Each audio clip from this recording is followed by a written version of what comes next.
Namaskar. A very, very good morning to everyone. We have with us a very, very special guest today. That's Professor G. Venkat Raman from IAM Indore. And he is a specialist sinologist, if I can call him. He specializes on China, geopolitics, global governance, cultural aspects, and trade related issues because that is what he teaches in IIM Indore at the undergraduate and the postgraduate level. Venkatji, very, very happy to have you. In fact, it's a great honor and pleasure to welcome you as part of the IAS Literary Society today to talk about something which is very, very intriguing to all of us. So we are hoping you will demystify China for us today and for our audiences. Some of our audiences have already joined. So let me also welcome all of you who have joined today. And I know this is a topic of interest from a lot of messages that I got yesterday. So thank you very, very much. I must tell you, Venkat, that we have a very discerning and a very, very dedicated and punctual audience. And it's the audience, the discerning audience and speakers like you, which have enabled us to sustain this platform and hold very, very meaningful and constructive dialogues, bridging the gap between civil servants and civil society. So thank you with this note, and just for all those people who are joining us for the on this platform for the first time ever, just a small brief introduction of what this platform does. We came into existence in December 2018 when the civil servants of Rajasthan decided to organize themselves to hold some, extracurricular activities because all work and no play makes Jack and Jill dull boys and girls, or men and women, or officers for that matter. So that is how this platform came into being. But more importantly, the idea behind this platform was, to provide an informal setting for the civil servants and civil society to collaborate, to hold conversations, to communicate, to hold dialogues, and connect. So we have been running this, platform for the last 3+ years now, and we have done more than 50 sessions in offline and online mode. And in this series, we are today talking about China, something very, very relevant. And let me also tell everybody that now we will be doing a special series, in fact, two special series, one dedicated to celebrating women of India. There are a lot of books and a lot of people who will hold those dialogues and discussions with us. And also the other series, which we are starting from this year onwards, is with this talk today, where we will talk about geopolitics, international relations, because that is an area of interest to us and for, I'm sure, everybody else, because we are, after all global citizens. So with these words now, I once again very, very warmly welcome Venkatji. And may I request you, Venkatji, to say a little hello to our audiences, and then I will formally introduce you and get started with the conversation. Thanks a lot, Mughdaji. Thanks a lot, IAS, Rajasthan IAS Literary Association for inviting me. And I do follow, the association's activities regularly in the social media the last 1.5 years, and I have seen that how this association has made tremendous progress, with the active participation one and all. And Mughdaji has been, like a steward, leading the whole series of activities that has been under the banner of IAS Literary Association. And I'm looking forward to, interact and share my views with all of you. Thanks a lot.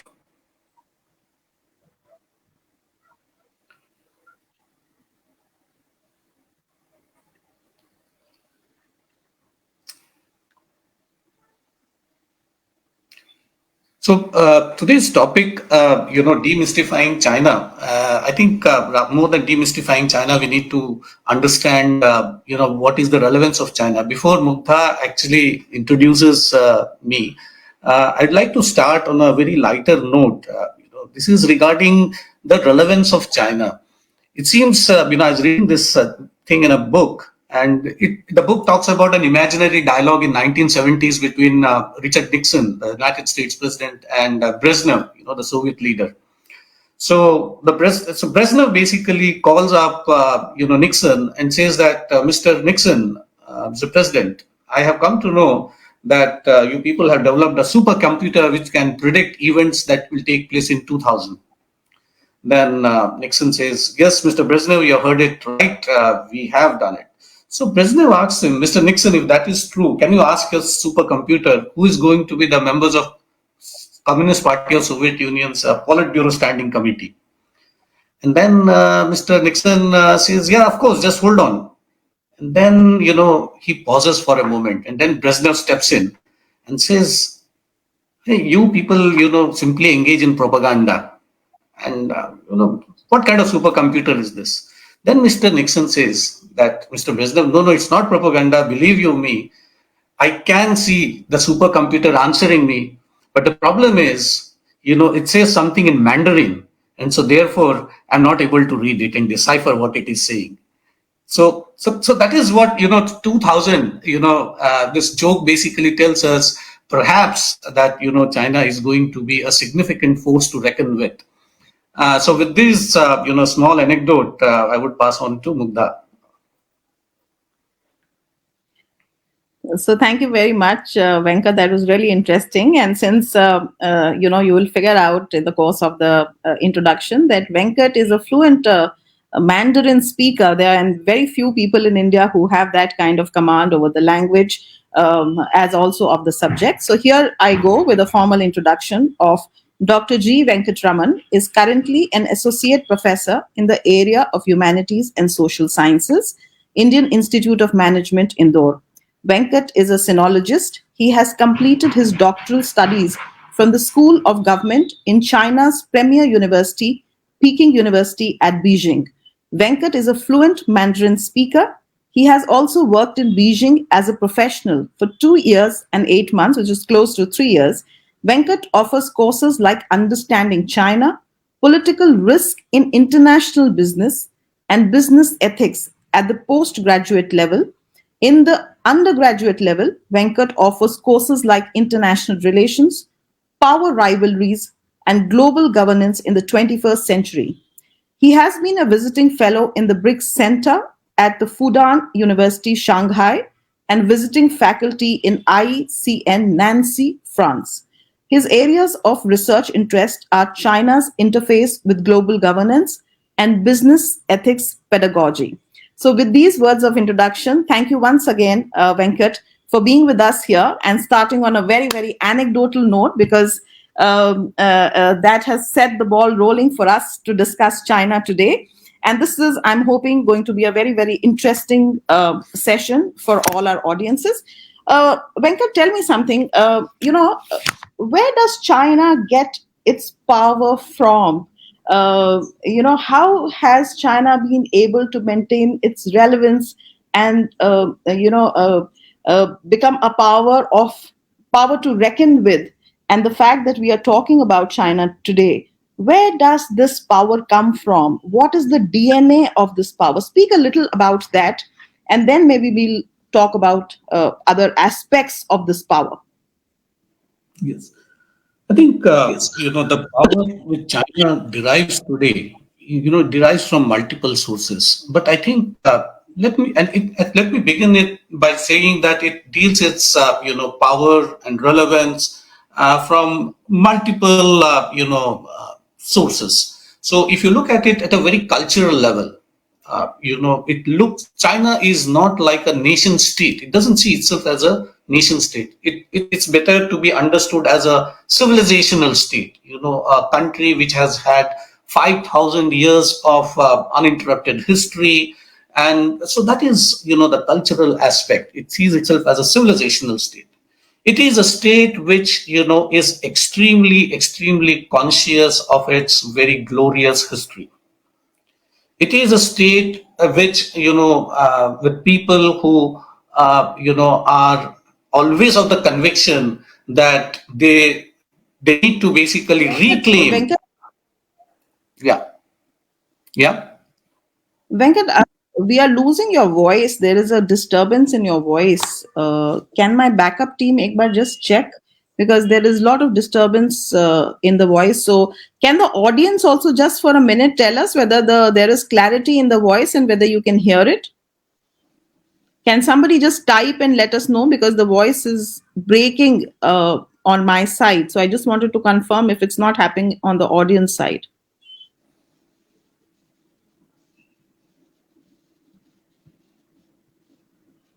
Surikanji or anybody who's here on the platform, can you just kindly ping and let us know if the voice clarity is there on Venkat's side? Go ahead, Venkat. I think if there's something the audience will. Yeah, I think Joshi ji has just said that, said that your network is having slight issues, maybe.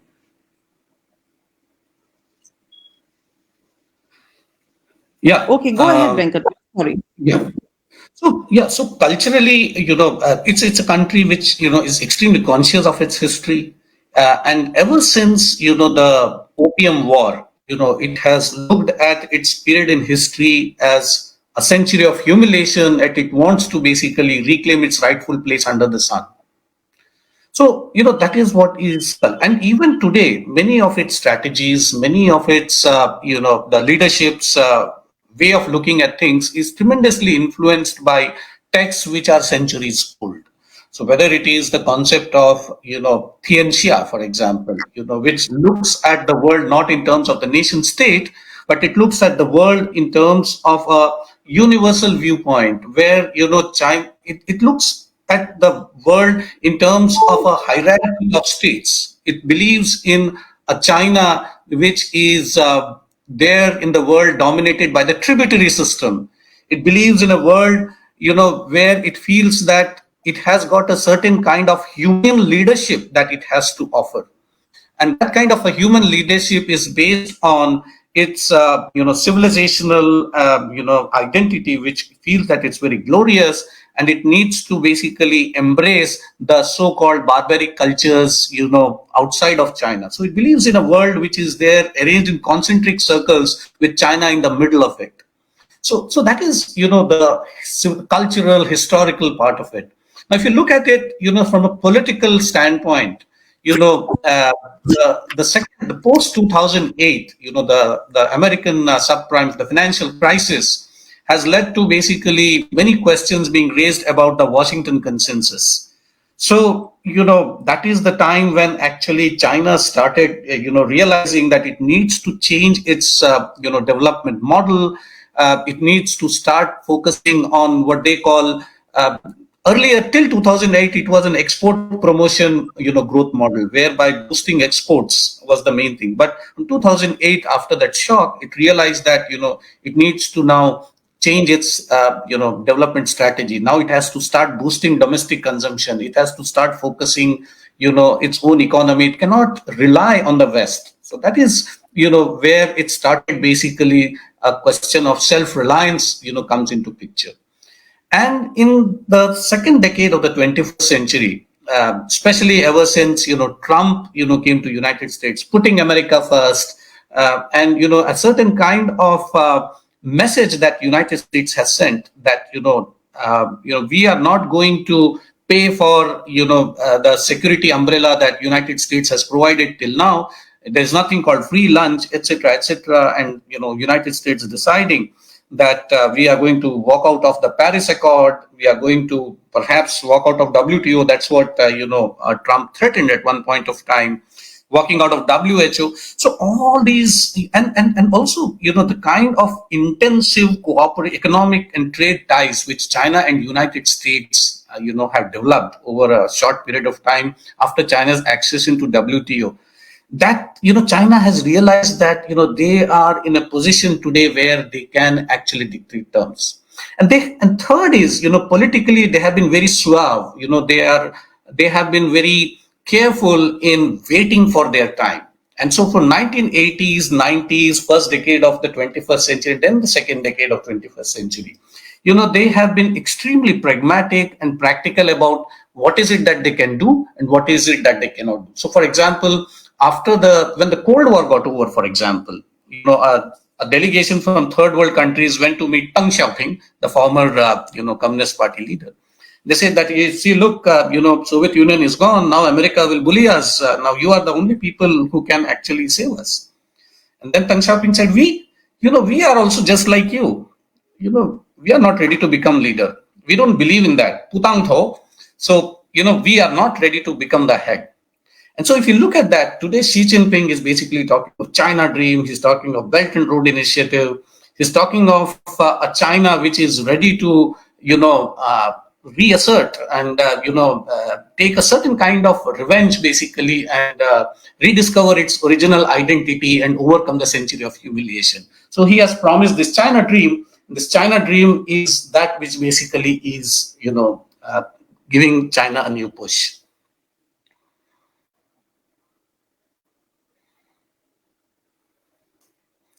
Mughda, you're muted.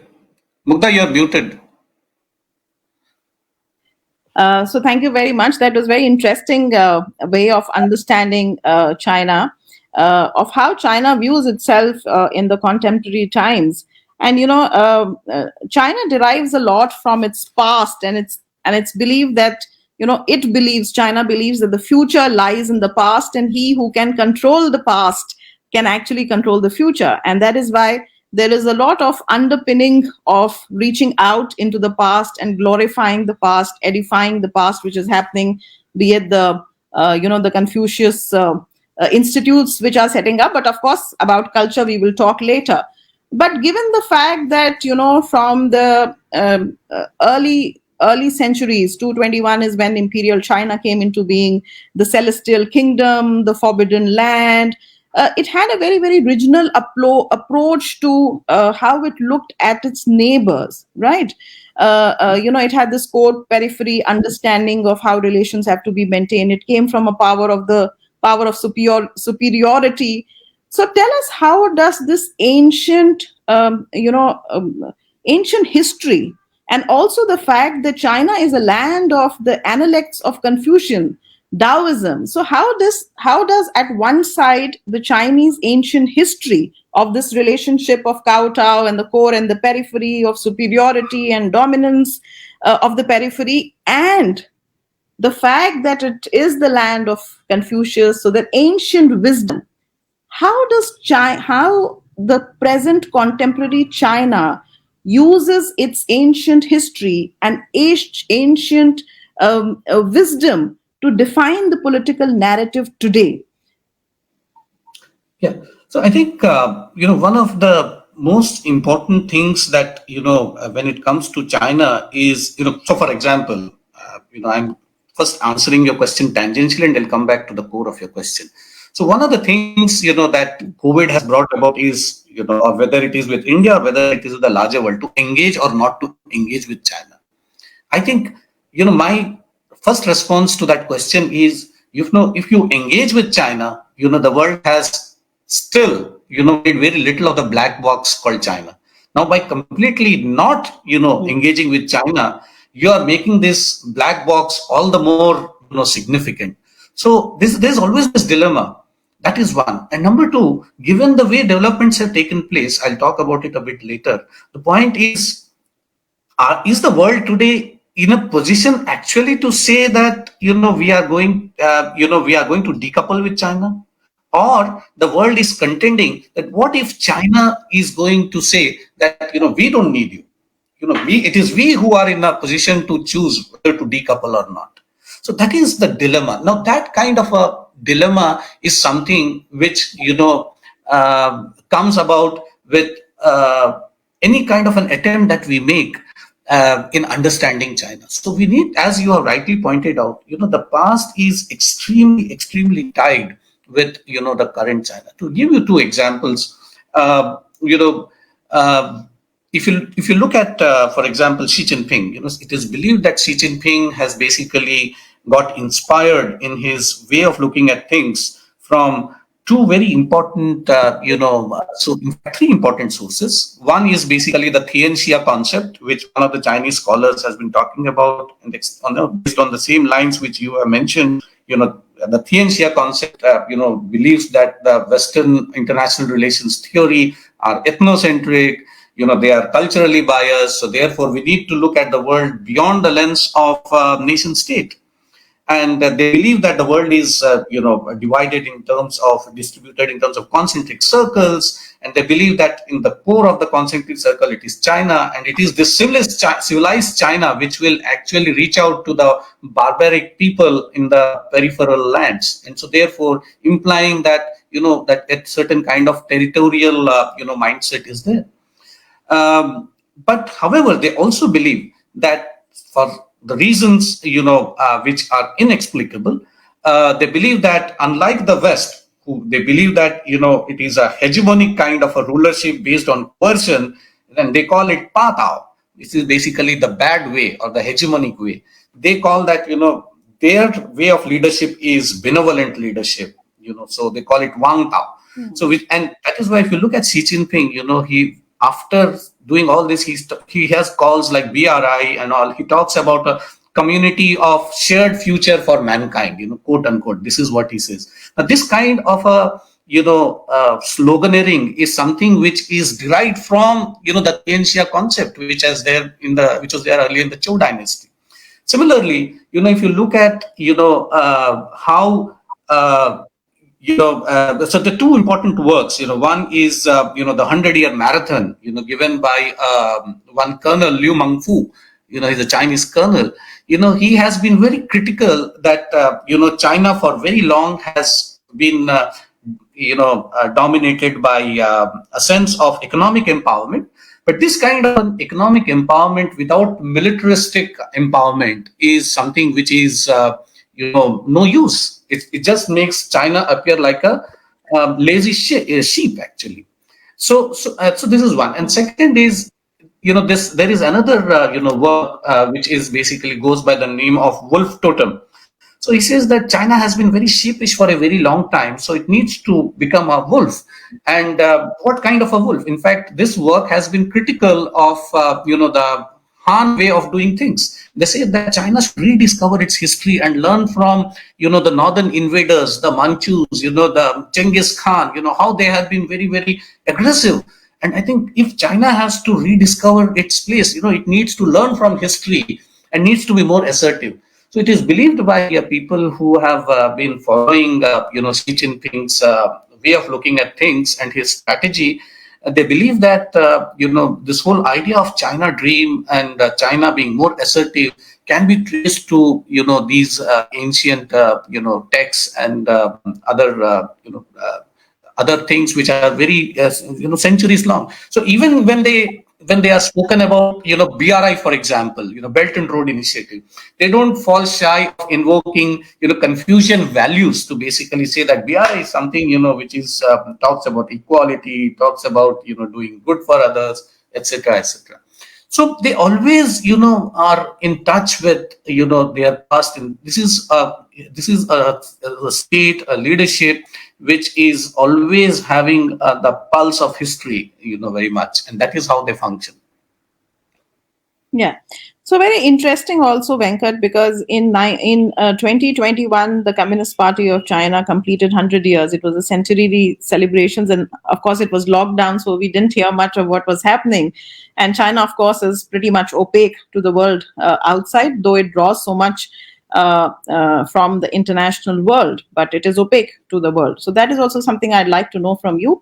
How is it able to maneuver and negotiate in this world of what you say, a globalized world, afford to remain isolated in this manner? This is the world of the infocalypse and social media, and yet it is able to manage not to expose itself to the world and still be able to, in many ways, negotiate the contours from a position of superiority. So that is one question you must answer, because this is a myth. Is it a myth or is it a fact? Because you've been an insider, you've lived in China. So tell us, what is the China from inside that you have seen? Because you also speak the language, so I'm sure you know much better than an outsider. Yeah. So Mukta, I was in China from 2003 to 10, and let me tell you, I mean, it's like BC actually. The friendly pace at which China has developed, 2010 seems to be like definitely BC era now. In the last 10 years itself, it has seen a monumental change. especially in the field of artificial intelligence and robotics, big data. How the bat X they are called, Paitu, Alibaba, Tencent, and Xiaomi. How they have come up with an answer to Google, Amazon, and other big stories, Microsoft and others. So I think again, China derives tremendous amount of mileage from the kind of economic interdependencies it has been able to brought about as far as its interaction with the world is concerned.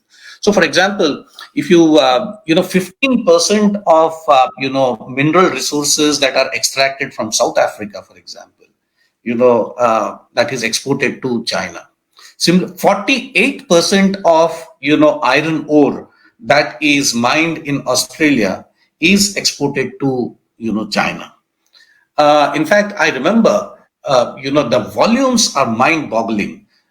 In 2008 or 9, if I recall, the annual MTPA, that is million tons per annum of steel production of Pow Steel, the leading state-owned enterprise, was 80,000 MTPA.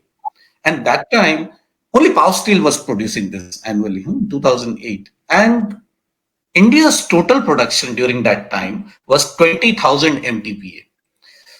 So China, has been able to, if I leave the American story, or rather the West story to a certain extent, not to get it to a certain extent. I mean, largely, if you look at the world, if you look at interactions between China and Africa, for example, if you look at the interactions between China and Latin America, if you look at interactions between China and Southeast Asia, and over a period of time, gradually, China has made major inroads in South Asia.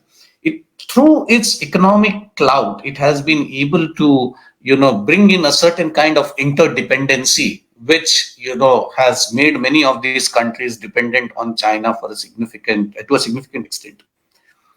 Second is China's, as I said, according to a study by 2013, simply on the basis of artificial intelligence, the world's economy, will be artificial intelligence will basically contribute to 15.7 trillion US dollars, of that GDP, global GDP, and out of that 15.7 trillion dollars, $7 trillion will be China's share.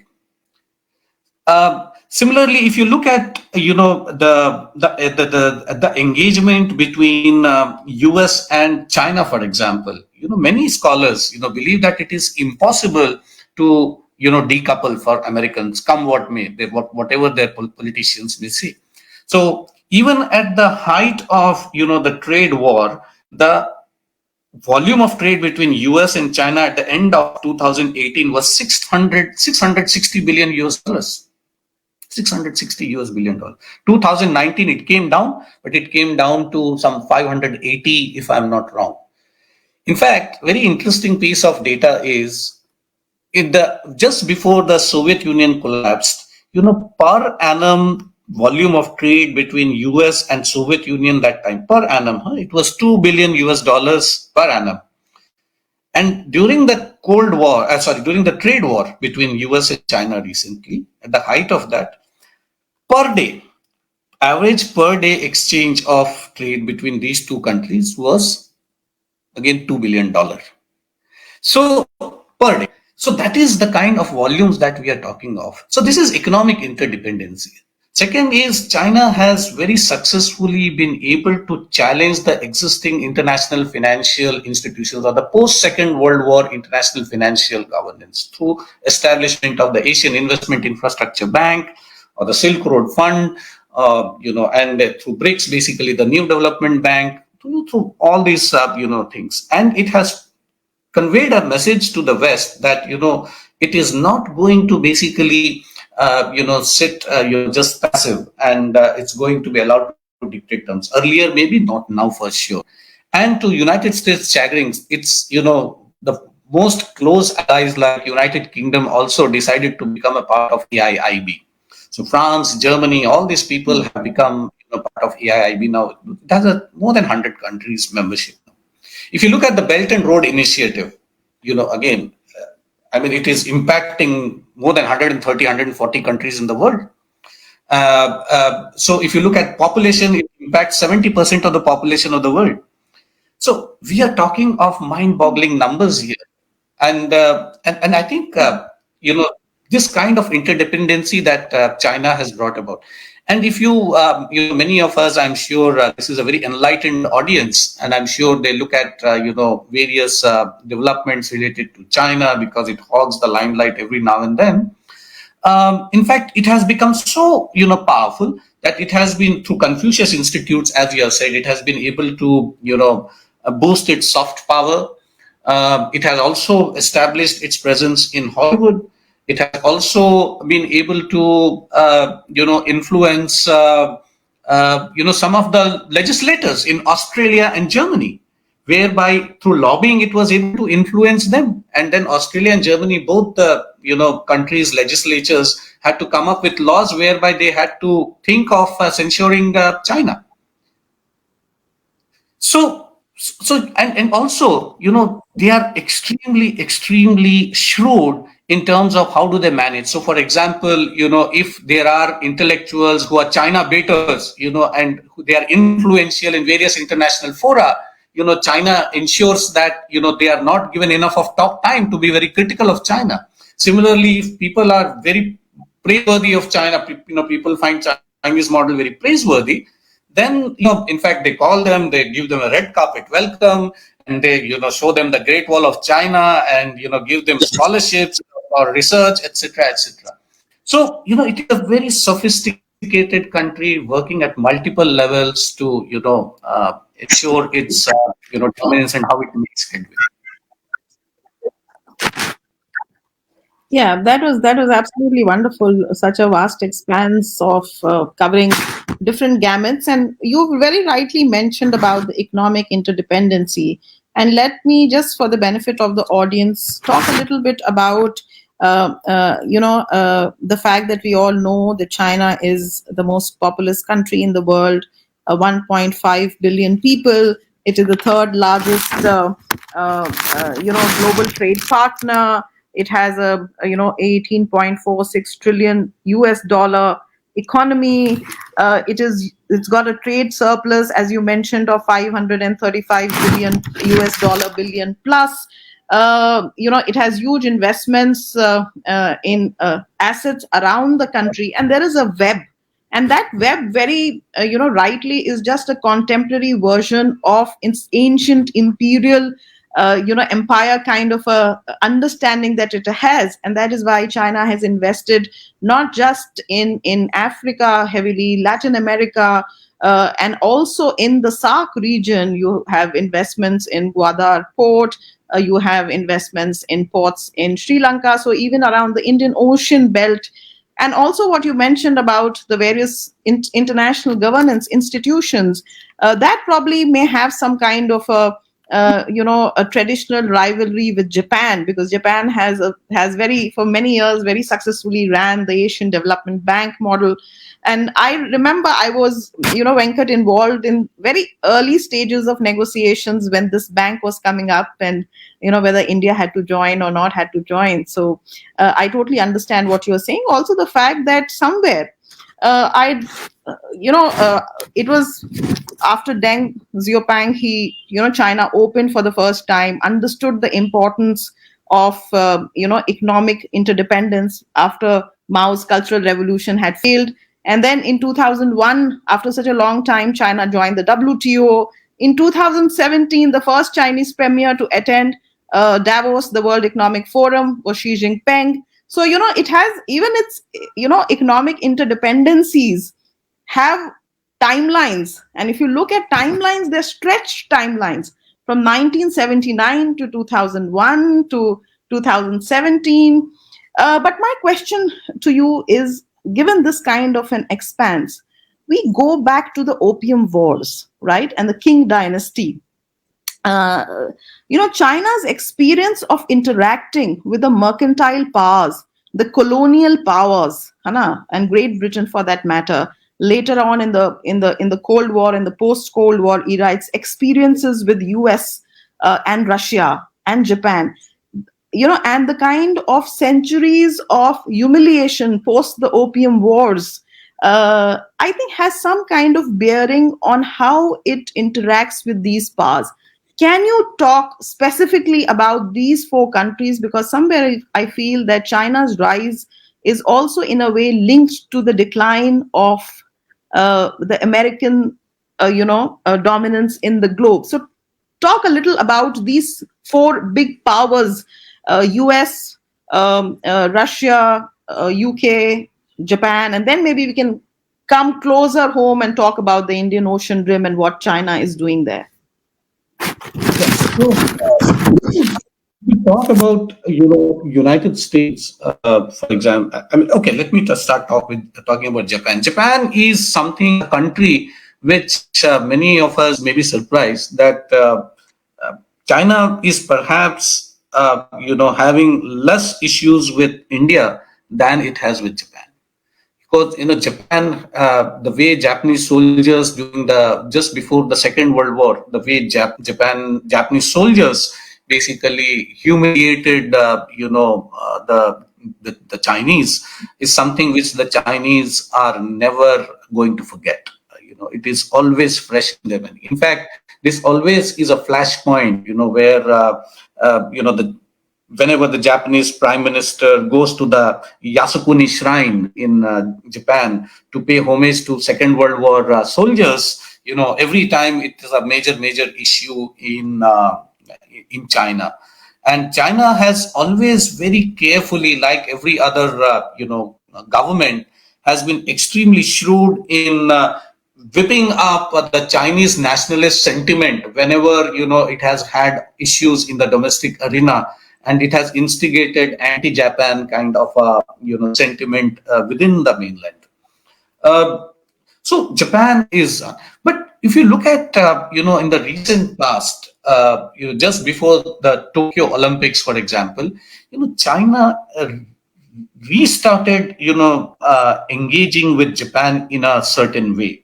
And Japan also, I think, over a period of time has realized that it can rely on United States only this much. And Trump came and made it very clear.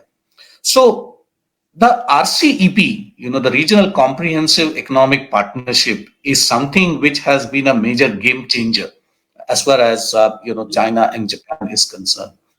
Now, I was reading somewhere that when China was recently has been doing a lot of hanky panky in Hong Kong, one country, two systems. It has not lived up to its earlier promises, and Hong Kong has seen lots of demonstrations. So the Japanese Prime Minister, it was expected by the world that the Japanese Prime Minister is going to take notice of this, and he would come up with a reprimand, or he will at least denounce what China is doing there. But it needed the G7 to push the then Premier Shinzo Abe that, Mr. Abe, what are you doing? Come on, say something. This is what is happening in Hong Kong.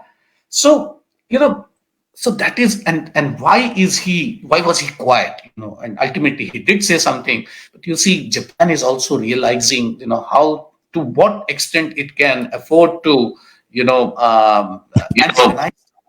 antagonize a growing and powerful China. So that is, the Japanese element. There is a tremendous amount of economic, angle to it. Similarly, if we look at, United States, looks at China as something which is very, very different. In fact, the impact of the way China has developed, China has become very assertive. It has forced some of the very senior functionaries, for the first time in history, perhaps, to question their own existing model. So, for example, someone like William Burns, the former Attorney General, he said it's high time that we need to, rethink on which horse we are going to ride. What he meant to say was that, are we going to basically stick to the individualistic system whereby private, capitalism will not be, regulated by any means by the state? Or if that is the case, then we are in threat, because here it is, we have a model like Chinese model which is thinking of mixing up the private entrepreneurship, the state-owned enterprises, and the academia, everything molded into one, and the way it can mobilize and put everything together, and it has come up with a model which is threatening. And the kind of reaction that has come from United States has made some very senior officials to say that whatever America is doing is nothing. So one of them was quoted saying that the house is on fire and we are just trying to use a hose pipe on the bush, basically. So, so this is the kind of threat, that China has started posing. So whether it is the TikTok ban or whether it is this kind of a kind of a kind of a complex that China has made major headways in the 5G technology. In fact, if you look at 5G technology, 30% of the world's non-American territories today already adopt Chinese 5G technology. And if you look at, if you look at China's influence in another way, so 5G technology is still, in its nascent stage. So who is going to, be instrumental in formulating the regime which is going to regulate the 5G technology? So China has a major first movers advantage.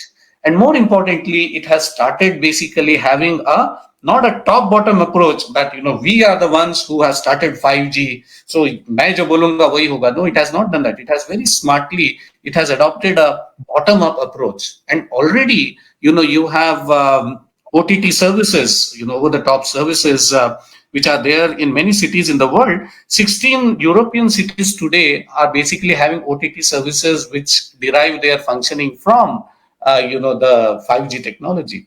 In fact, Siemens owner, long back said, one who owns, the standards, owns the market. So therefore, International Telecom Union will be headed by a Chinese in 2023. If you're looking at, the international organization, international standardization organization, it has standards organization, the ISO. In 2007, China was just a minnow, but in 2015, very quickly, in a very short period of time, Chinese was heading that.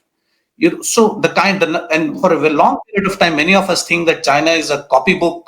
It always mimics, it copies stuff and all that. But if you look at, in the recent past, the kind of patents that many of the Chinese companies like Huawei had, Huawei actually leads the pack in filing the number of patents that have been there with the European Patent Office. So European Union, the European countries have realized that they can no more play ball with the United States when it comes to deal with China. Trump has given them enough reasons. And so therefore you see that despite, the tremendous, attack that has been made on China due to the COVID, at the end of 2020, you have a European Union China investment treaty that is signed. So therefore, we are looking at, a European Union which is ready to deal with China, bereft of, United States.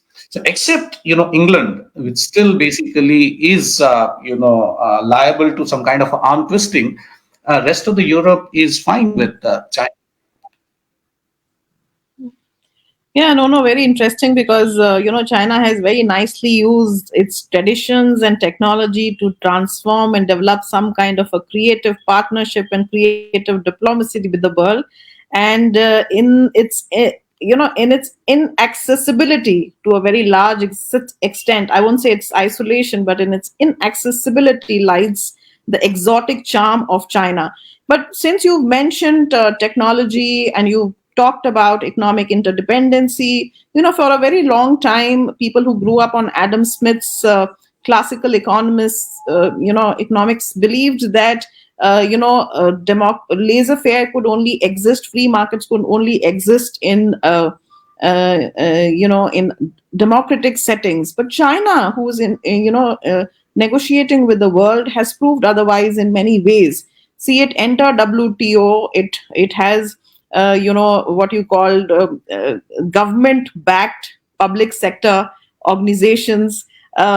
which dominate trade and negotiations. Lot of R&D happens in those, and yet from the technical legal point of view, it is never able to be in contravention of the WTO principles. So it is very very creative way of negotiating even global institutions where China dominates, and you've of course mentioned. So tell me this triad, because I had the chance to study abroad, where in my class I had huge number of Chinese students, and in fact I traveled all over America in Chinese buses, with me being the only non-Chinese, and everybody else, out of 80 or 90 people, I was the only single person who was not a Chinese. And I learned something very nice. They're traveling the world, they're shopping, they're doing everything, they're studying abroad, and then coming back. How are the people negotiating? So my two questions. One is a macro question of how education, global education, how China is using global education, human resources, its own human resources, its technology, right? Its R&D, to transform its country and to build these economic interdependencies. That is at a macro level. How it's doing, what is happening inside. Talk about that. What is its leverage power inside? The underbelly of China in terms of the public sector in China. What is it doing? That. And the second is what is happening at the individual level, because the rise of China to a very large extent dependent on cheap labor. There were sweatshops in China, and that is how they dominated the entire textile trade. Reaching out to the world in many many. It's like almost a conveyor belt kind of a system that runs, and this is paradoxical in many ways. How are the people who go out into the world, which is open, come back into a world which is isolated, where they don't even have Google and Facebook and stuff like that? How do these two people, how these two very diverse kind of strains at the macro level of governance and the micro level of individuals interacting in a daily kind of a setting? Yeah, very good question. You see, it's a very complex question. I don't know to what extent, within the limited time, I can answer. But let me, go to the second question first. Let us look at the individuals. We forget that, unlike us, in the Chinese society, politics has always never ever been meant for the masses. It has always been meant for the classes. And historically, culturally, it is a part of an average citizen's DNA that all that he needs is basically a good life, a good standard of living at the end of the day. That is, something we need to understand. Now, let me, just confine myself to post 1949 China. So if you look at post 1949 China, you had the Great Leap Forward, you had the, major catastrophic cultural revolution. In the late 1950s, you had the famine. And so that generation, has seen, what it means to be poor. And those, the Long March generation, which were purged, people like Deng Xiaoping and, even Xi Jinping and many others, Hu Jintao, they all basically were purged. And they saw that this is not the China which we actually, dreamt of. And then they come and basically change the narrative, and they bring in the project of economic modernization. And when they bring the project of economic modernization, there is a lot of issues in 1980s. You see that, the benefits of economic modernization are limited to those people who are influential with the party cadres and, who have guanxi, major relation, who are having major influence. And therefore, the Tiananmen, incident in 1989 was a fallout of, those kind of corruption and all that.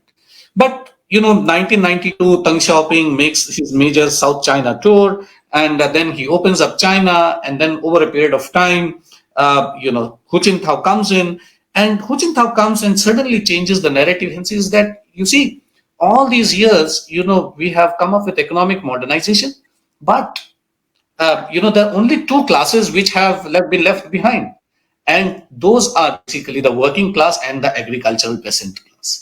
So therefore, he comes up with the social harmony, call. what is that called, a harmonious society. But and then 2006 there was agriculture tax abolition, etc., etc. And then Xi Jinping comes and he gives this, basically Xi Jinping, what is that called, the Belt and Road Initiative, and he talks of the new normal, and he says how the China dream is very much within us. He launches the anti-corruption. So and the latest is, is basically how the Chinese government has had a major crackdown on the tech domain. In fact, the way Alibaba, Baidu, Tencent have all these companies have developed a very short span of time, their business models have led to, people working 12 hours a day, without any rest. There is nothing called a Saturday or a Sunday. So the youth of the country was completely, lost its enthusiasm. And the government realized. So every time, I think the secret of, the individual Chinese and the Communist Party having a connect is somehow the party has been able to successfully touch the pulse of the, common man there. And it has given a glimmer of hope. Whether, the time has come, whether that glimmer of hope continues to give the party a certain kind of legitimacy that, the party asks for, that is something which is definitely questionable. I feel that it's definitely questionable. In fact, many people say that Xi Jinping is here to, be the king and rule himself for eternity. But I have a slightly different take on it. In fact, I feel that, Xi Jinping has got his rents in the party simply because he's not sure that whether the next generation of leadership, which have been born in 60s and 70s, are they having enough firepower and ammunition to keep the whole society together? And if that happens in a premature way, then it might lead to a certain kind of implosion. Because the kind of social stratification, that China has seen in the last 15 to 20 years is not funny. In fact, anti-corruption drive, or anti-tech, strategy of the party is driven by this kind of an aspiration to regain a certain kind of legitimacy, which the party has definitely suffered of late in the last 15 to 20 years. Now, so this is, in short, your answer to your second question. The first question is, the Chinese have been very, very, innovative. They have been very flexible in the way they have, gone about what we call, in the West, it is called Washington Consensus. Here, it is called Beijing Consensus. The Beijing Consensus, if you look at, the word, on one hand, Xi Jinping says that if the Americans are going to, walk out of, the liberalized economies and all that, don't worry. He said in the Davos summit, one of the Davos summits, that I am going to take care of globalization. China will take care of globalization because China has been catapulted to this position where it has today because of the benefits it has got from the accession to WTO. So it is not going to, tinker with that particular aspect of its external economic dealings, number one. Number two, 2003 or 2004, if I'm right, in the Fortune 500, there were only 6 state-owned enterprises that, China had figured. In 2021, Fortune 500, there are 83 state-owned enterprises that figure in the Fortune 500 list. So China has time to time, has changed the way it looks at. So if I give you the example of how it has gone about, the state-owned enterprise reforms, for example. So in 1996, it decided, under a scheme called Chuata Fangxiao, it means that hold on to the big and release the small. So जितना भी strategic sectors नहीं थे वहां पे, वो सारे को privatise करने दे दिया गया और जितने भी important sectors थे सब अपने पास रखा और उसको डेवलप किया. तो वो वाला that strategy 1996 में आया. अब 1996 के बाद they brought a certain kind of change in the way they look at property rights. For example, they brought in certain kind of legislation which will make people go for privatization. They came up with a certain kind of mixed enterprise reforms whereby they wanted to bring in certain private individuals expertise into the state-owned enterprises so that state-owned enterprises can be reinvigorated and can be put pressure on.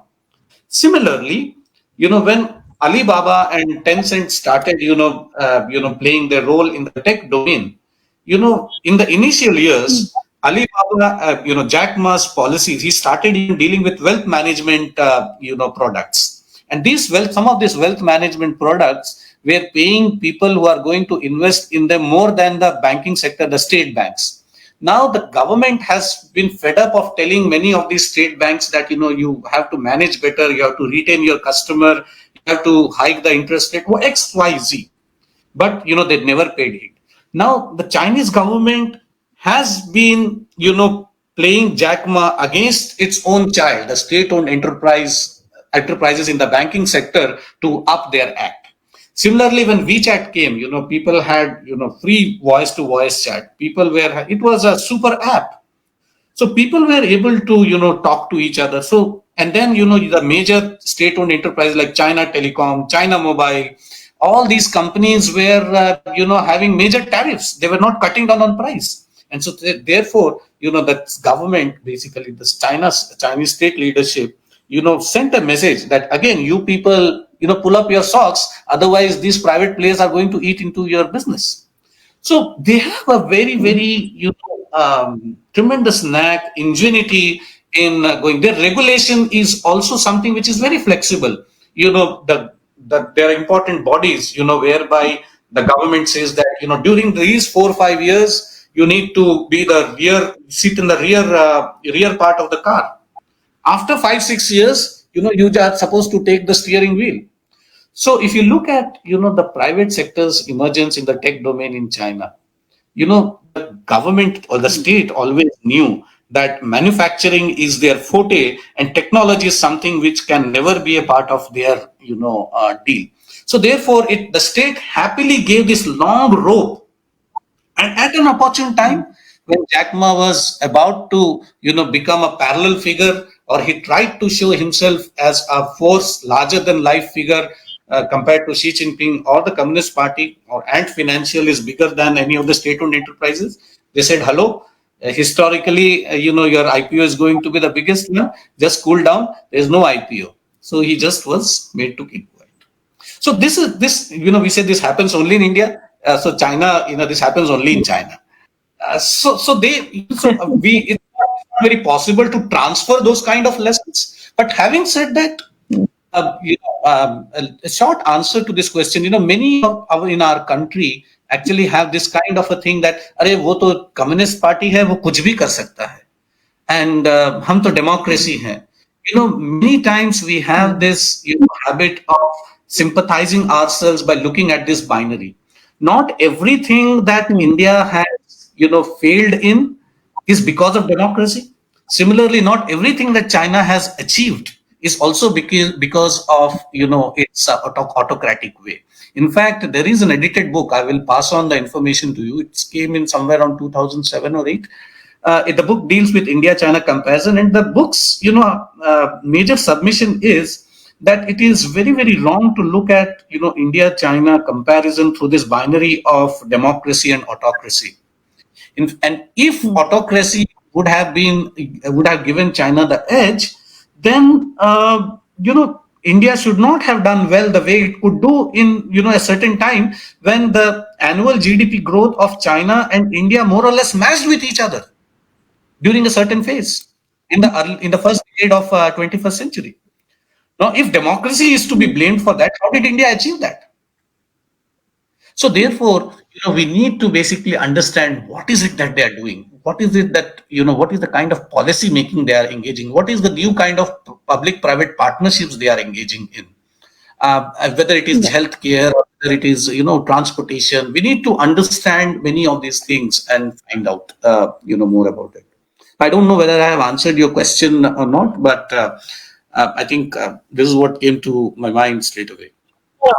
You have actually, you have answered the question in many ways. And if I just summarize in a word, keeping the two binaries aside, it basically is a very, very long envisioned statecraft where the outcomes are known.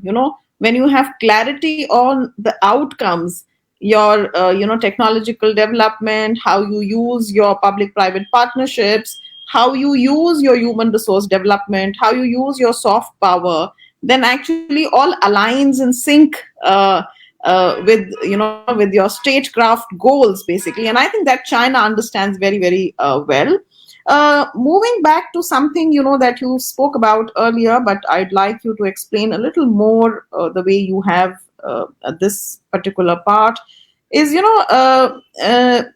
there are various kind of there is a cultural capital that China has, and it is building on that cultural capital, which was not so it's moving in phases. After 1971, when the country opened, its opacity, openness to trade scale was 4.9. In 2006 it reached a maximum of 64 points or percentage or whatever. And again, in 2020, it came down to say about 35%, where the global standard is right now, out of 186 country, about 82%. So, China opens, comes back. It is like interacts with the world, comes back and introspects. That is the model that it has been adopting, which is basically coming again, if I refer back, the core and the periphery relationship that it has had. Speaking of the cultural the cultural capital, I'd like you to talk a little bit about the subaltern developments which are happening in, say, the field of art, film, music, and how China is leveraging to improve its image in the intellectual world outside. Because I think a lot of effort is being invested, time, money, and very concerted effort through the Confucius institutes which have been built up to reach out to the world using soft power. A little bit on that, because my first impressions of China came from a book which my mother had referred to me about, Perlis Buck, The Good Earth, and spoke about how things happen in China. Also speak about the literature that is coming out from China during this time to influence its image in the world outside. Mughda, I'll be very honest with you. Frankly speaking, I don't follow very closely art, literature, and all. But what I can tell you is, something which I'm very passionate about, and sports basically.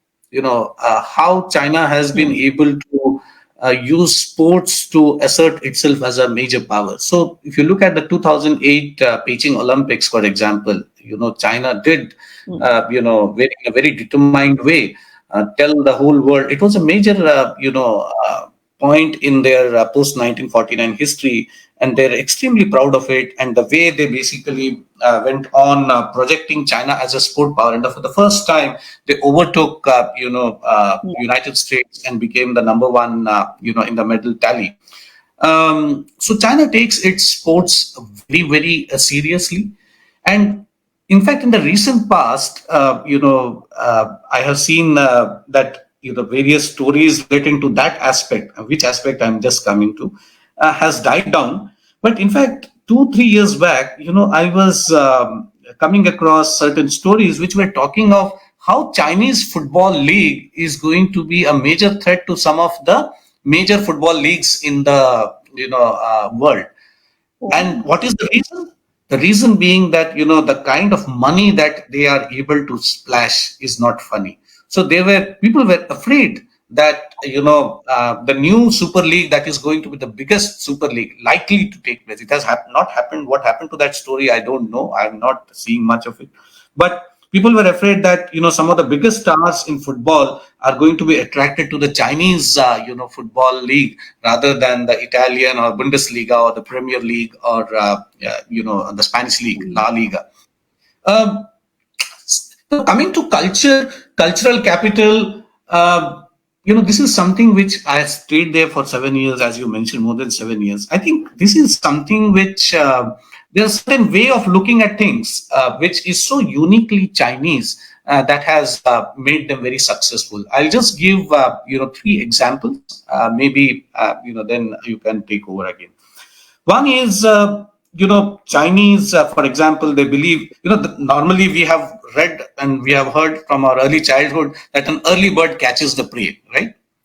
But the Chinese are extremely patient. What they say is they go one step further. They say that an early bird catches the prey, fine, but it is also the first one to get shot. So therefore, I be patient. Number one.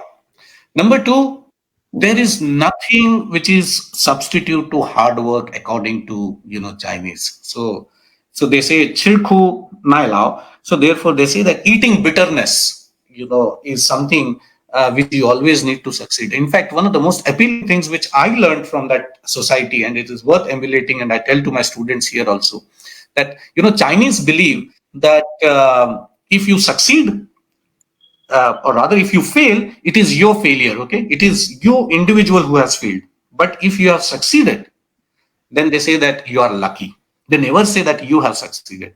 They say neither unchi how, you're very lucky. So success is attributed to luck, failure is attributed to lack of individual effort. Amazing way of looking at things. And I think a hard-working culture that they are, I think this is one of the secrets of that society, doing so well. And people, those who have seen Chinese working in American universities or in foreign universities, you can vouch. You have also gone there. How extremely, hardworking they are. So that is, and third is, they have a very different way of looking at things. So the typical way of looking at things is, so you have a system, you have a problem, so you go from macro to micro, you identify the problem, pick it, fix it, and band-aid it, and then the problem is solved. But the Chinese, have a different way of looking at things. And that is basically what they call Chengti Quan Nian, which means that for them, everything is a structural thing. So if there is a problem in a certain thing, then that problem, if you solve it, that is not enough, because in a system there are interdependencies. If one thing is at fault, everything else also would have become faulty in the process. So therefore, it's always, approaching things in a holistic perspective, a gestalt perspective. So band aiding does not work, if I can use the word. So I think these are some of the cultural attributes, which the Chinese have, which help them or which guide them. This is how they are inspired by their whatever civilizational values they have, and they continue to strive by such values, and are making progress. No, you're absolutely right, because I've had the experience of negotiating with them, meeting my counterparts during the big negotiation in South Africa in 2013. Also in 2016, I traveled extensively with a whole bus of Chinese tourists, and I was at the receiving end of a lot of affection in many ways, and it kind of, at the track 2 level, I would say it changed my impression about people, because the bus would only go to Chinese restaurants to eat food, and people were so magnanimous. They ensured that I was well fed. They looked out for me, that I had reached the bus on time, because I was the only non-Chinese in that entire bus, and we traveled over about 8 states, 8 or 10 states in the US. So my impressions are very different.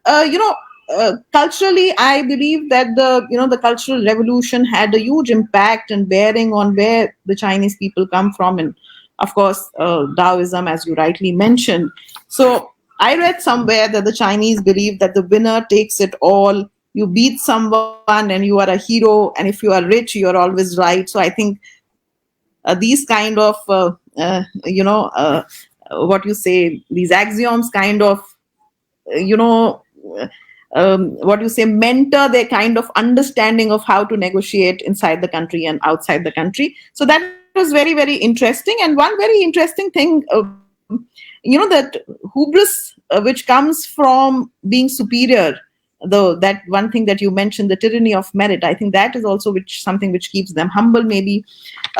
One last question, and then I'll throw the question open to the audience. As a woman, and having met some women during the course of my travels, and also having read some places that there is a lot of independence, which the women are aspiring to. So there is a lot of what you say, with education, with aspirations, with consumerism, with capitalism happening. How do you see the society changing? And do you think that there will be an implosion in society, because we've seen these kind of implosions in the Mediterranean region, in the the Middle East? Do you also think that the way society is very small measures, incrementally changing every day, uh, do you think there will be a repeat of 1989 in terms to come? And how do you see the role of women at the societal level in China, and what it portends for the future of the Chinese society and the engineering, social engineering that might be happen in the country? Yeah. So, Chinese society is also very much feudal society like us for a long period of time. And then, Mao comes and, he says that women hold half the sky, he said. And, the way women have been encouraged to come out in the public sphere is something which is remarkable in China. And unlike our society, to a very significant extent, women are extremely safe in the public sphere. I mean, you can walk at 10:30, 1:30 in the night in Beijing and Shanghai without feeling threatened or with absolute, sense of security.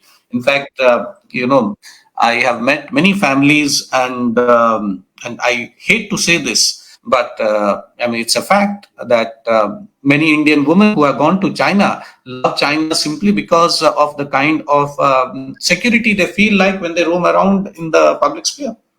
And they don't have, and they feel sad that they don't have the same kind of freedom in their own country.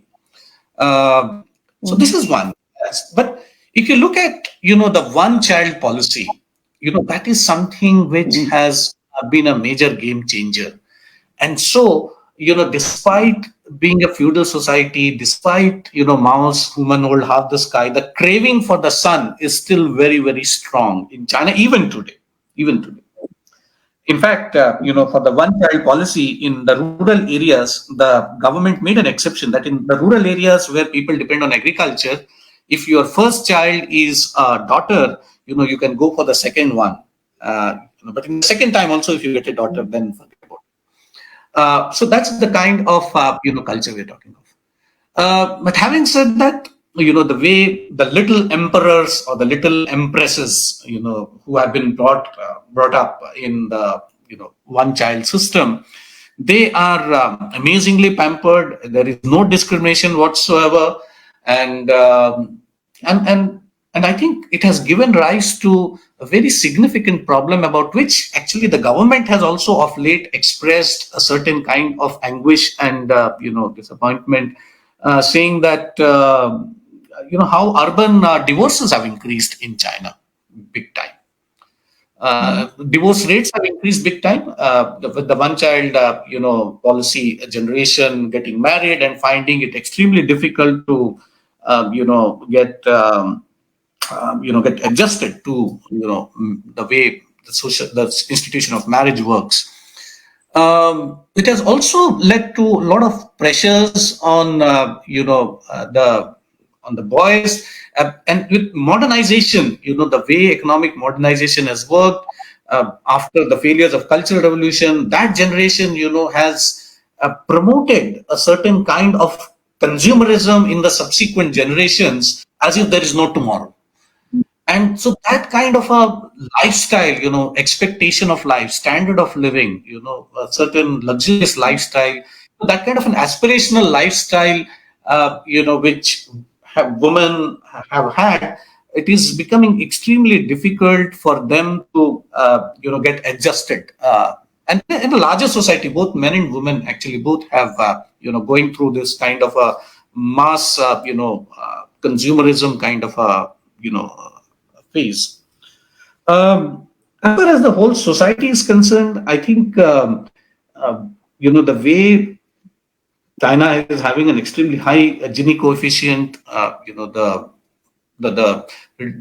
environment issue, the rich-poor divide, the social stratification that has happened. So all these things are also somewhere, the Chinese youth are, realizing the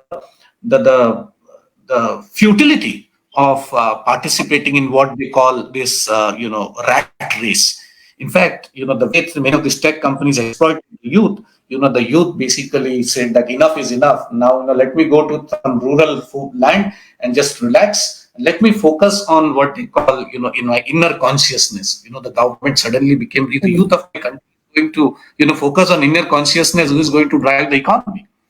So these are some of the things that clamor to get your own house, or the way the hukou system works in China. The household registration system, which was started in the late 1950s, it has become quite flexible now. But even so when a student comes from a remote village, to Beijing or a Shanghai, and one of the things which actually determines the choices of marriage partners, whether it is for a boy or for a girl, someone who comes from a tier 2 or tier 3 city, if one of the couple actually have a Beijing or a Shanghai household registration, that becomes an important CV point actually to get married to the other person. So the aspirations are also like, what does the boy have? And before, getting married or before having an affair, do you have a flat? Do you have a Beijing hukou, for example? Do you have a Shanghai hukou? Do you have your own apartment here? What does your father do? Do you have a car? So those, where do you work? So these kind of, things are happening, which the country is actually, especially under Xi Jinping, is extremely worried about. And no matter what it's said, I was listening to a Chinese lady who came to IIM Bangalore in a conference, and she was saying that how gender biases are very subtle. So, for example, companies are not very enthusiastic to hire a married woman, for example. So they say that if she starts if she gets pregnant, then making her travel is going to be difficult, etc., etc. You have to pay maternity leave for maternity, etc., etc. So therefore, the preference is for boys, and so these are some of the questions which even the Chinese society faces.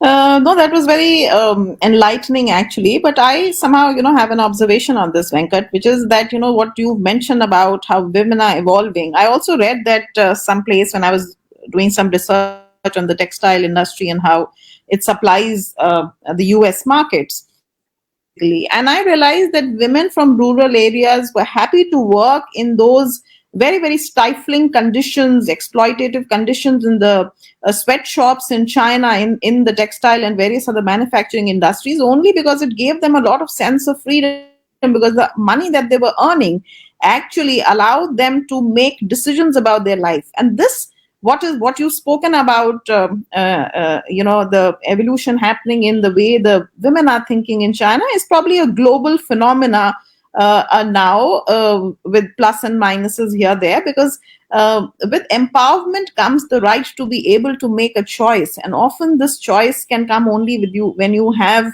the yuan or the rupee or the dollar in your pocket. That is when you can actually take decisions about your life.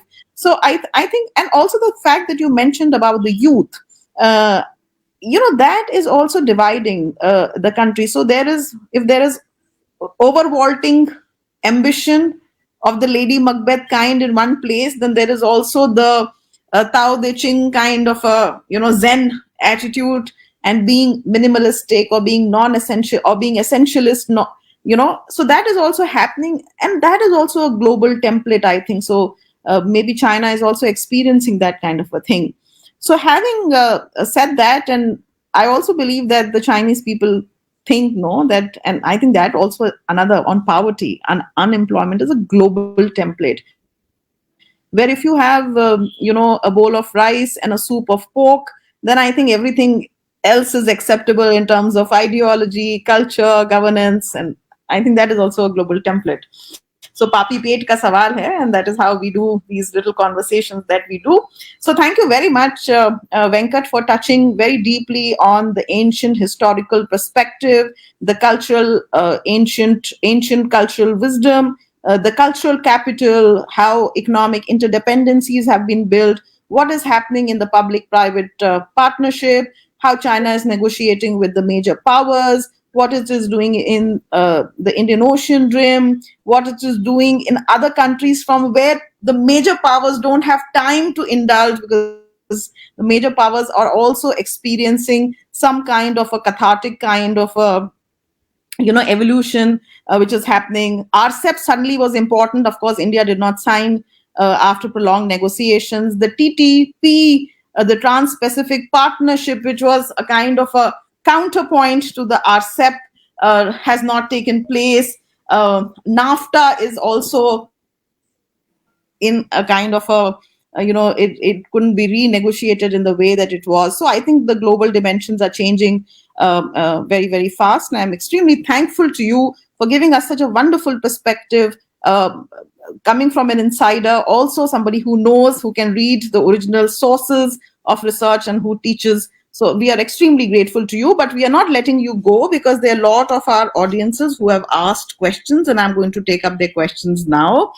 So Vidya Sarvesan is a professor in IIT Jodhpur, and she wants to know, what is your take on China's abstention from voting in the Ukraine conflict in the United Nations Security Council? Yeah. So shall I start? Yes, please. Yeah. Yeah. So thanks a lot, Vidyaji. So I think China has abstained from a major, Security Council resolution, not for the first time. You see, earlier also, when the first time George Bush Senior was about to, get the mandate from UN Security Council, that was also when China actually abstained. And in fact, China had, interestingly, the Americans had to entice the Chinese by extending them a World Bank loan and giving them a private audience in White House, and to say that if not, you are going for us, at least abstain. That is one. Now, second is, I think for me personally, it's a kind of a no-brainer in the current context. Why China is abstaining? Because if a country like India, which has been quite close to US, can abstain, or perceived to be close to US, can abstain. I mean, China, it is, absolutely crystal clear. Now, China has abstained from, this whole story because, you see, one of the things which I am very afraid of is in the current context, uh, who is the beneficiary? One of the major beneficiaries is China itself, because Russia-Ukraine problem has provided China a test case whereby how will the world react tomorrow if I attack Taiwan? Will the world be, like this only? I don't even need to have a litmus test now. The litmus test free में मुफ्त में Russia ने Putin ने किया. Number one. Number two, you need to understand that China is someone who has tremendous amount of appetite for energy consumption. And Russia is a major supplier of, energy for China. So therefore, it's a quid pro quo. So today, if China abstains, then perhaps tomorrow, not only from the energy aspect, but even, from the other aspect, if Putin, who is a major anti-Western voice, if he is on the China side, then China is already, pretty powerful. What else? I mean, and so therefore, China is happily watching the show. However, China also, I think, if I can add to this whole question, sooner or later, China will find itself in a certain kind of dilemma also. Because one of the major, aspects of Chinese foreign policy has been how it has always been very possessive, or very, pronounced in the way it looks at the question of sovereignty. So therefore, somewhere down the line, it has to contend with the fact that how did it condone this whole intrusion of Russia, and how, Ukraine's sovereignty was compromised with. And tomorrow, if something on similar lines happens with China, what will be China's answer? So I think it's not. So therefore, China has abstained, but it is, whether it is for India or whether it is for China, whatever choices they have made, unfortunately, we are in a very, very difficult world, and we have to contend with the pros and cons. But as far as China's abstention is concerned, I think pros definitely weigh heavily when it comes to staying away from that particular resolution.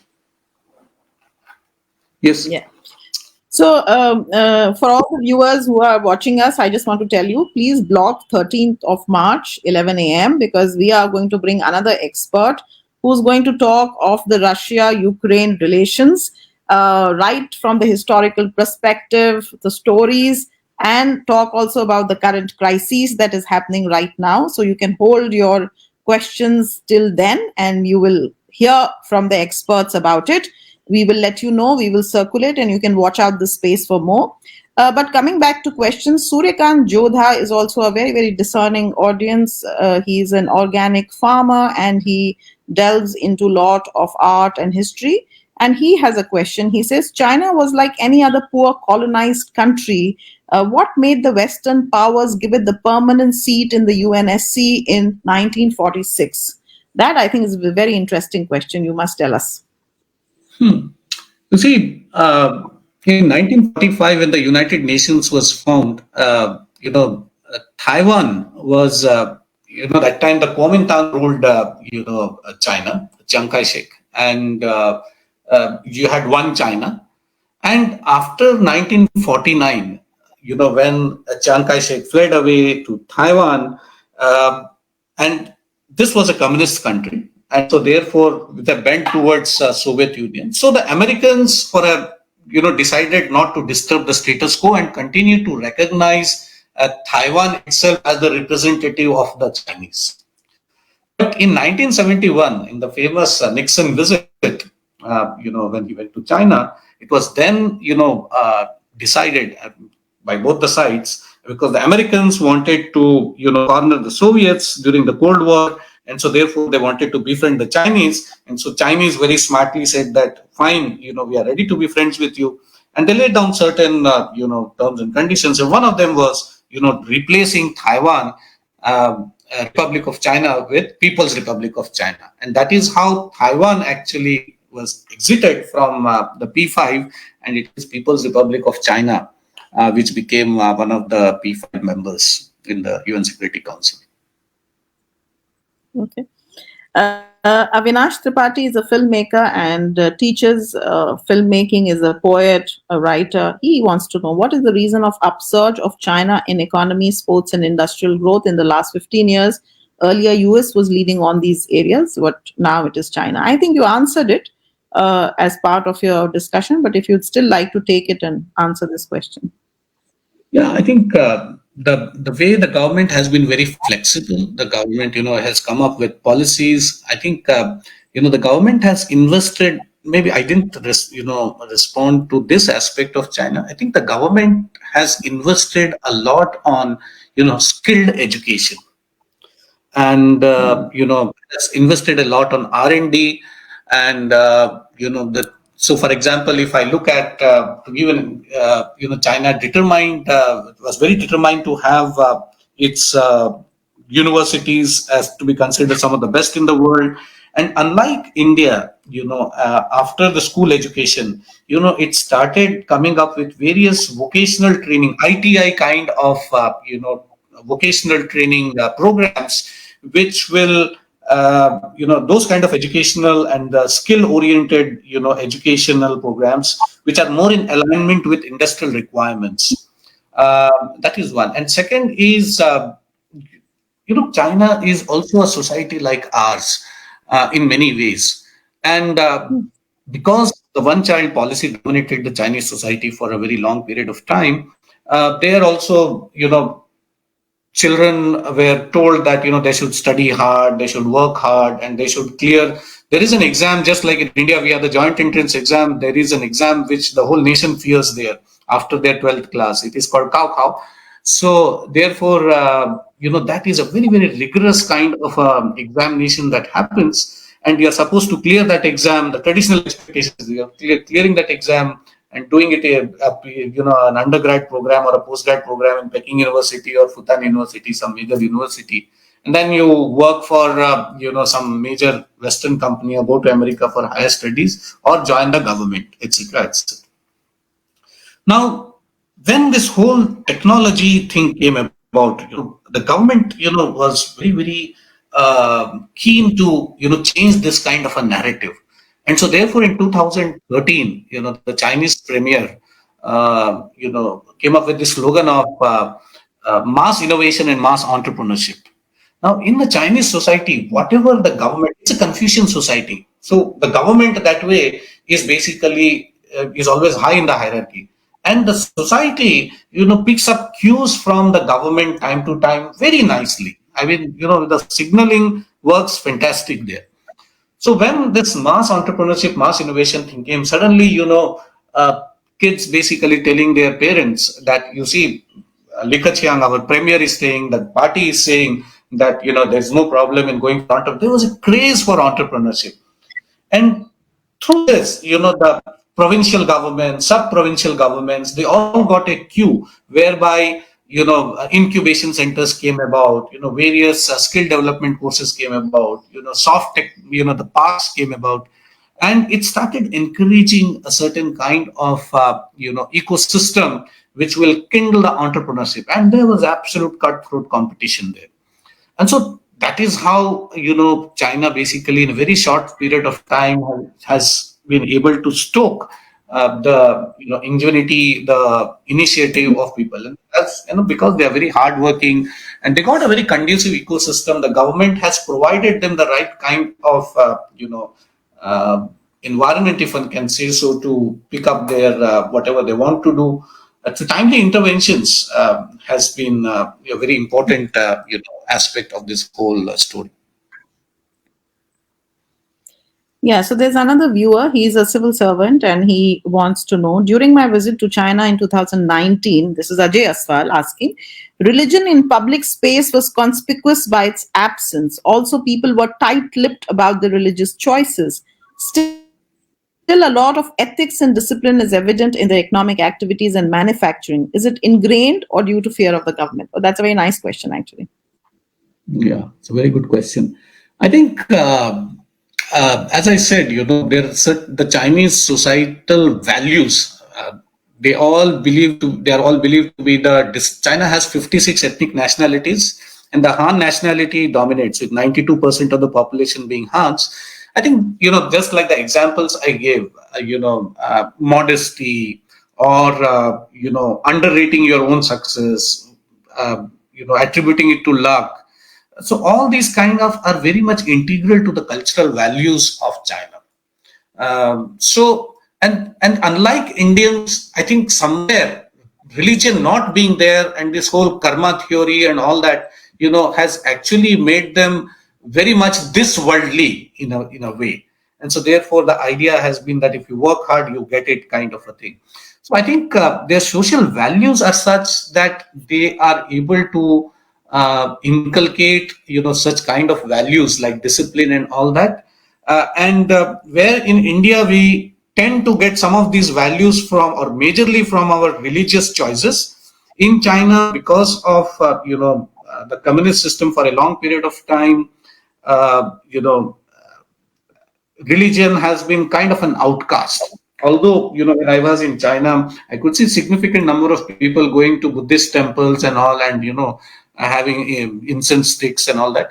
But largely, they don't, there is a certain kind of delinking of, values like, hard work, honesty, and all those things with religion. And in India, to my understanding, this linkage is pretty clear. And because religion was absent because of the Communist Party being in power for a very long period of time, it came to and lack of religion was substituted by their cultural past, which does. So, in other words, they don't necessarily need to get certain kind of a religious, inspiration, religion-related inspiration to be the way they are. Yeah, if I might just add, Venkat, to that, I think because communism came only in the mid 20th century, as an organized, structured, temporal government. And to 1907, I think, when the revolution happened in Russia, is that's how things began to spread. But I feel that you need religion only because you have a vacuum in the ethics space. You have a vacuum, so you need kind of a validation in terms of governance, at least in individual this thing. So I think China draws largely from its very, very I don't know how to put it. Maybe the kind of philosophers that it has had throughout its civilizational growing up, and I think so that is why maybe that pillar of ethics was very, very strong, and that is why maybe communism found root, maybe because of that, and that is why it didn't have religion. So it could also work the other way around, is what I'm trying to say, that there was Yeah, no space for religion, because religion comes only when there is a space in the moral, ethical kind of a dimension. So maybe yeah. it's In that fact, reason. yeah, in fact, the communists have, after few years, they have been very carefully and in a very shrewd manner, they have been able to manipulate this mandate from the heaven thing, which was there in the earlier centuries. They said that I have got a mandate from the heaven to rule over your people. So the Confucian values of Yes. hierarchy, and so in Beijing, just near the Tiananmen Square, you have the Forbidden Palace. So forbidden means, palace means it is forbidden for the masses to be part of the political, discourses and decision making. So all those, so Taoism, for example, the yin and the yang, and which is, the best way is always the middle way. The Buddhist influence, the golden middle path. So all these things basically have been pretty influential. But having said that, after the way in which economic modernization has advanced, religion slowly but surely is making its way back in the Chinese society, because people are facing a certain kind of enemy today, anomie, to use Durkheim's term, whereby they need to take a certain kind of psychological refuge in something, and religion is one of those things, where people are trying to take some succor from. Hmm. No, absolutely right. Also, very paradoxical, no, that India has been is was the birthplace of Buddhism, and Sri Lanka, China, Japan, to where it managed to spread, is the one actually trying to figure out in its public discourse, or in its societal this thing, following the middle path in many ways. But thank you for such an interesting conversation, Venkat. And one last question, and we'll end with that. And this is from my young intern, Joshi Yogesh Kumar. You made a mention somewhere in your while in your conversation, and he wants to know: can we consider that on making academic studies in the mother tongue would have a role in China's technical scientific escalation? So what he's saying is basically, does language have a role to play in any way in the technical and the scientific evolution that has taken place in China? It's a So very what is the wonderful contribution of question. language? It's a very wonderful question, and let me tell you, this is the second time I am being asked this question, and I am yet to have, in this kind of a session. The same question was asked to me in my earlier session, which I had with someone else, and I really find this answer to this question very perplexing, simply because English has become just like our mother tongue to us. So we are not able to fathom, a world where you don't have English language, and still can you make progress? But if you look at, if you make a careful and in-depth, analysis of the whole thing, I think we Indians have overdone this English business. If you look at, you can think of East Asia as a region which is basically having pictographic language, and perhaps it enables them to think better. The right side and the left side, and all those things which makes your brain more active, and that is why, whatever you can say, the linguistics part of it. But if you look at the rest of the world, I mean, there are very few regions in the world who are dependent completely on English language for their success. If you look at France, if you look at Spain, if you look at Germany, even today they swear by their own mother tongues, and they have not been withheld, as far as their progress is concerned. They are absolutely advanced societies. So therefore, and what makes it strange in our country is, instead of rediscovering the beauty of our own languages, the overall ecosystem is such. So, for example, if you take the Andhra Pradesh government, recently Jagan Mohan Reddy has taken a decision that all the government schools need to use English as a medium of language and need to do away with Telugu. Now, some people have taken great pride in saying that, wow, it's a level, it is a level playing field and all that. Yeah, that is how the larger ecosystem is. But if you go deeper, do you think this is the right decision? Do you think this is a beginning of a more larger cultural disconnect with our own roots? So this is how I, look at things. So I think it is we need to deeply think about this and need to revisit this whole question of language for sure. No, but increasingly, Venkat, it is happening. The other kind of thing which you mentioned, that all states are now understanding the importance of language. So while you continue to have the traditional school which continue to teach in the local language of the state, that may be, because India is very, very diverse and it has a lot of linguistic inclusivity in that sense. So while that is happening, private schools have introduced a foreign language. Of course, English is the basic language of teaching, but states are increasingly moving towards setting up modern English language, English medium schools in the public sector, which is in the Sarkari system, and it's also happening in Rajasthan, interestingly. We have about 70 plus schools in the first phase, which have already come up with smart classrooms negotiated by technology.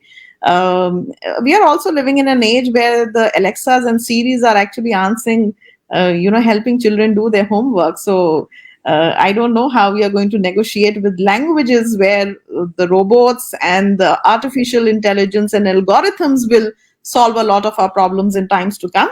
But with those words, thank you very, very much. We come to the end of our session today. We are extremely grateful to you, Venkat, for giving us such a wonderful and insightful understanding of what China is from a whole 360-degree perspective. Of course, we've not touched much on the military aspect of it, but that is, I think, something which is very, very, which people understand. But the meat lies today in this world is how you negotiate economically using technology with the world in which you are situated. Of course, none of us can choose our neighbors, so we have to learn to negotiate and live with them.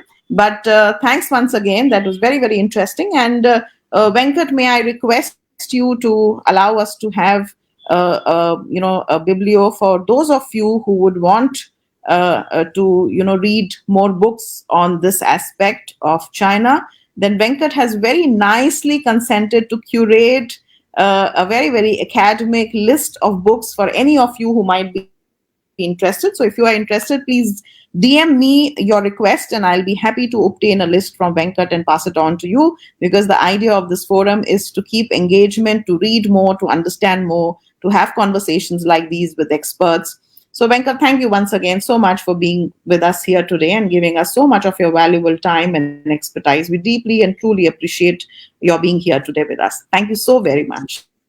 Thanks a lot, Mugda. Thank you, audience, and thanks for being with me and giving me an opportunity to speak about something which I'm deeply passionate about. So I'm extremely thankful to the IAS Literary Society in Rajasthan and Mugda for inviting me for this interaction. I look forward to interact with you again, possible in the near future. Thanks a lot. Yeah, thanks once again. And I would now request my team to kindly put up the creative invite for the next session. And may I request the audiences that this year we are very happily doing our sessions in hybrid mode, because we want to bring you more and more experts.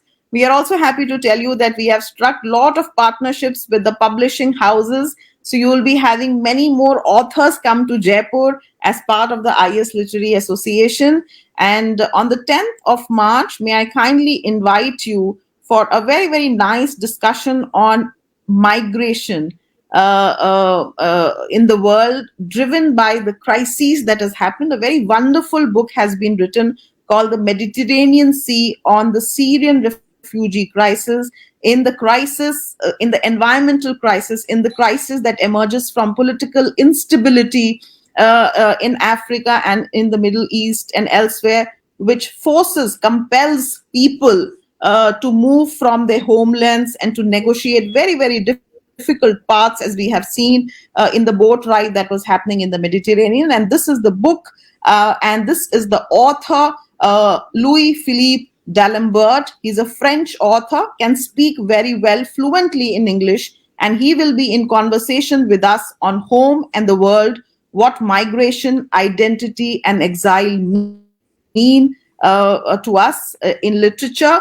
And this is by invitation, so I'm inviting all of you. And this is happening in the physical space as part of the Bonjour India Festival.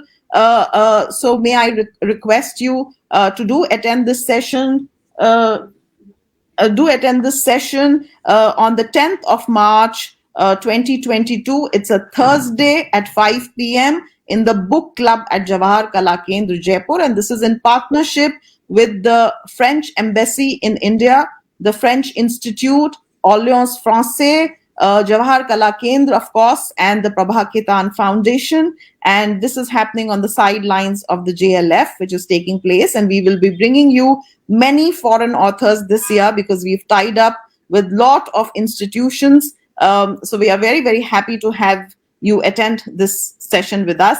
Kindly RSVP here or on my mobile numbers or emails if you are interested in attending the session. Of course, I'll also send you a personal invite. So with those words, once again, allow me to close the session for today. With a lot of gratitude, thank you very much to everyone. Joshi Yogesh ji, आपसे मेरा request है कि आप ये session को बंद कर दें ऑडियंस के लिए, बिकॉज एक थोड़ा सा हमें जो है वो दूरदर्शन इस